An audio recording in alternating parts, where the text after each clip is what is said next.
سب سے پہلے تمام دوستوں کو السلام علیکم۔ بابر اعظم نے ایک اور ریکارڈ اپنے نام کر لیا، جبکہ وراٹ کوہلی کے لیے بابر اعظم خطرہ بن گئے ہیں۔ آج کی زیر نظر ویڈیو میں آپ بھائیوں کو اسی بارے میں بتائیں گے، مگر مزید تفصیلات کی طرف بڑھنے سے پہلے اس ویڈیو کو لائک کریں اور کمنٹ سیکشن میں آپ بھائی مجھے اتنا ضرور بتا دیں کہ بابر اعظم ODI کے نمبر 1 بلے باز بن سکتے ہیں یا نہیں۔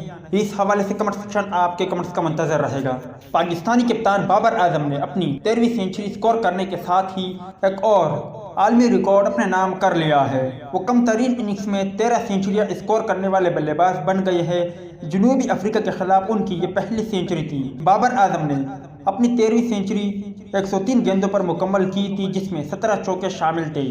اس سینچری کے بعد امکان ظاہر کیا جا رہا ہے کہ شاندار سینچری کی بدولت وہ بھارتی کپتان وراٹ کوہلی سے ون ڈے کرکٹ میں نمبر 1 کی رینکنگ بھی اپنے نام کر لیں گے۔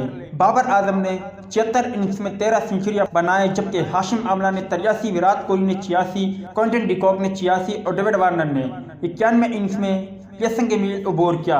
امید ہے دوستو کہ آج کی یہ شاندار ویڈیو بھی آپ بھائیوں کو پسند آئی ہوگی۔ اگر آپ بابر اعظم کے چاہنے والے ہو اور چاہتے ہو کہ بابر اعظم ODI میں نمبر 1 بلے باز بن جائے تو اس ویڈیو کو لائک اور ساتھ ہی پیارا سا کمنٹ بھی بابر اعظم کے لیے ضرور لکھیں۔ ملتے ہیں کسی نیکسٹ ویڈیو میں، تب تک کے لیے اجازت دیجیے۔ اللہ حافظ۔